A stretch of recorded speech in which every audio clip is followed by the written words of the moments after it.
세계 식량 공급에 대한 전망이 심상치 않다고 하는데요. 세계 인구수는 80억 명이 넘었지만 식량 생산은 기후변화로 매년 줄어들고 있기 때문입니다.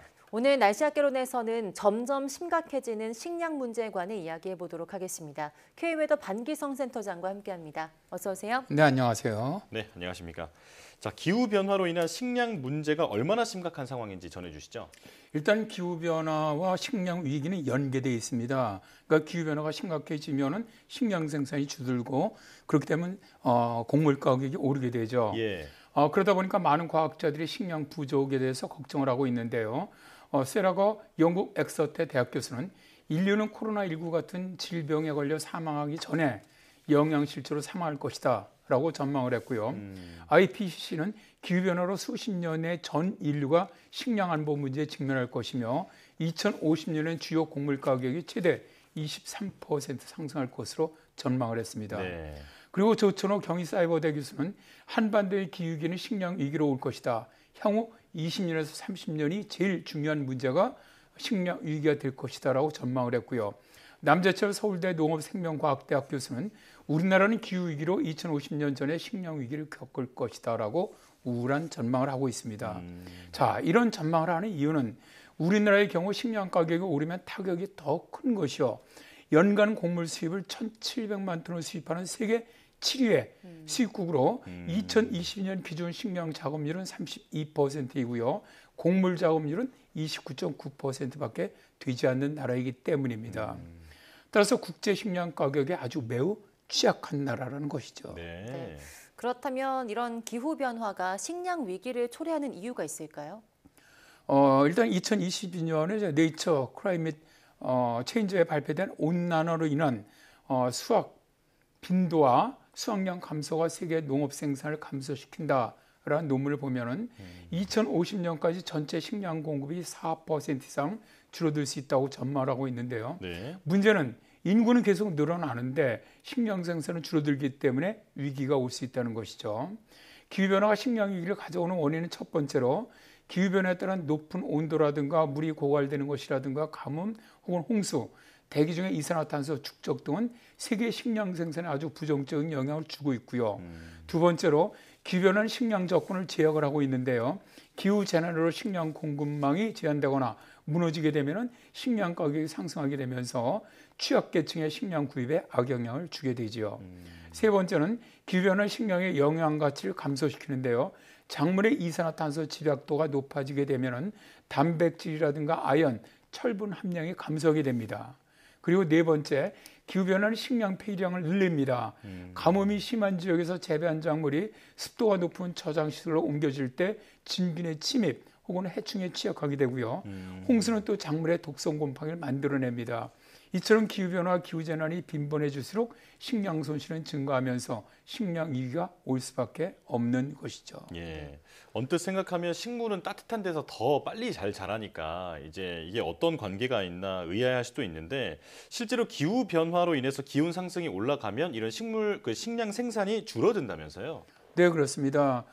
텍사스 A&M 대학교의 앤드루 테슬러 교수는 주요 농업 작물들의 광합성 능력은 섭씨 20도에서 25도 사이에서 가장 활발하고 30도가 넘으면 급속히 쇠락하기 때문에 기온 상승에 영향을 받는다라고 말하고 있는데요. 네. 맥킨지 보고서에서는 연간 밀과 옥수수, 대두, 쌀 작황이 10% 정도 감소할 확률이 지금은 6% 정도이지만 2050년이 되면 18%로 뛸 것으로 예상을 했고요. 또 기후변화에 관한 정부 간 협의체 IPCC는 세기 말에 온실가스 저감 대책을 제대로 하지 않는다면 지금보다 밀 생산량이 20에서 30% 줄어들 수 있다라고 전망을 했습니다. 그리고 미국을 비롯한 전 세계 16개국 밀 관련 학자 53명의 연구팀은 기후변화로 인해서 밀 생산량이 얼마나 줄어들 것인가를 발표를 했는데요. 연구팀의 실험 결과 기후변화에 대응하지 못할 경우 지구 평균 기온이 1도 상승할 때마다 전 세계 밀 생산량은 6%씩 줄어들 것으로 전망을 했습니다. 네. 그런데 연구팀은 기후변화가 밀 생산량에 미치는 영향이 지금까지 예상했던 것보다 더 크고 생산량이 줄어드는 시기도 예상보다 빨리 찾아올 것으로 예상을 했는데요. 기온이 높아질수록 밀의 생육기간이 점점 짧아지고 있고 이삭이 여무는 데 주어지는 시간도 점점 짧아지기 때문에 밀이 제대로 성장하지도 못하고 여물지도 못하면서 생산량이 줄어든다는 것이죠. 네. 그런데 올해 다양한 기후 변화로 몸살을 겪은 나라들이 굉장히 많은데요. 그러면 식량 생산이 줄어든 나라들이 있겠어요? 먼저 유럽 같은 경우는 작년에도 폭염 가뭄이 아주 심했고요. 올해도 아주 폭염 또 가뭄으로 인해서 곡물 생산량이 많이 좀 줄어들었는데요. 독일의 최대 농업인 협회는 올해 곡물 생산량이 4,090만 톤으로 2018년에서 2022년 평균 생산량 4,220만 톤에 밑들 것으로 예상을 일단 했고요. 예. 러시아에 이어서 세계 2위 밀 수출국인 호주는 가뭄으로 인해서 밀 수확량이 줄어들 것으로 전망을 했습니다. 호주 당국은 2023년에서 2024년도 밀 수출량이 전년 대비 29% 줄어든 2,100만 톤이 될 것으로 봤는데, 이렇게 될 경우 수출 감소는 국제 가격의 상승 압력으로 작용하게 됩니다. 예. 또 올해 3월에 아르헨티나를 덮쳤던 63년 만의 폭염과 가뭄으로 인해서 식량 생산이 줄어들었는데요. 이로 인해서 올해 세계 옥수수 공급량은 전년보다 13.9% 감소할 전망이고요. 인도에서는 폭염과 호우로 인해서 쌀 가격이 급등하면서 작년에서 쌀의 일부 품목 수출을 금지를 했습니다. 태국은 엘니뇨로 비가 내리지 않으면서 생산량이 줄어들어서 태국산 쌀 수출 가격은 6월 말 톤당 518달러로 1년 전보다 24%가 상승을 했고요.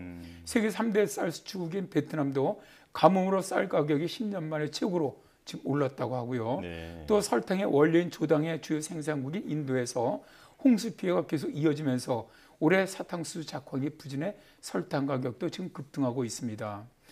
인도네시아와 말레이시아가 세계 생산의 80%를 차지하고 있는 파묘 가격도 엘니뇨로 생산량이 줄어들 것으로 추정이 되면서 가격이 좀 오르고 있고요.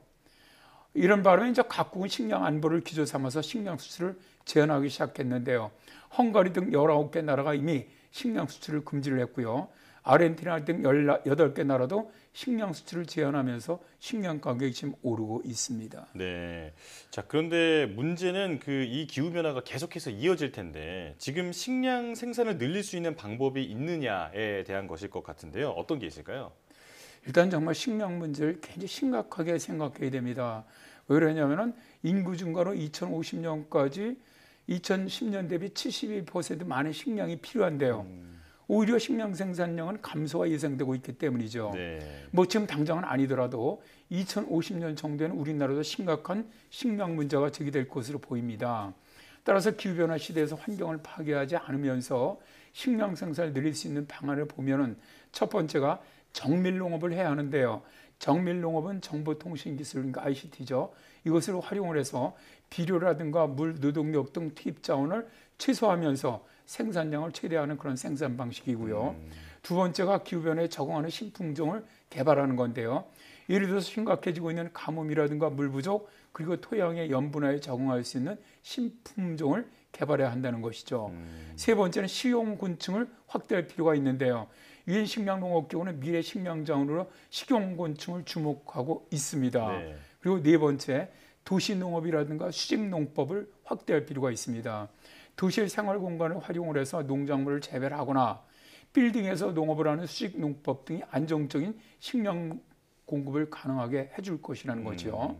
다섯 번째는 식품을 오래 보존할 수 있는 기술을 개발하는 것으로 현재 전 세계에서 매년 폐기되는 음식물은 25억 단위에 이릅니다. 네. 따라서 보존 기술인 코팅을 이용을 해서 식료품의 유통기한을 늘린다면 식량 부족을 어느 정도 해결할 수가 있습니다. 자, 우리나라 같은 경우는 식량 생산 증가가 어려운 것은 전체 농가의 70%가 1헥타르 미만의 영세농이고요. 또 한 해 농업소득이 1,000만 원이 안 되다 보니까 규모의 경제가 되지 못한다는 거죠. 예. 따라서 남재철 서울대 교수는 생산성을 늘리기 위해서는 영농기계를 임대할 수 있도록 그렇게 만들어줘야 하고요. 영농형 태양광 등 토지 이용 고도화가 필요하고 저탄소 사료를 개발해서 소에서 나오는 메탄을 좀 줄이고 가축 분뇨를 연료로 활용하는 바이오가스도 활성화할 필요가 있다. 다음에 궁극적으로는 풍부한 재생에너지가 기반이 된 스마트팜으로 가야만 한다.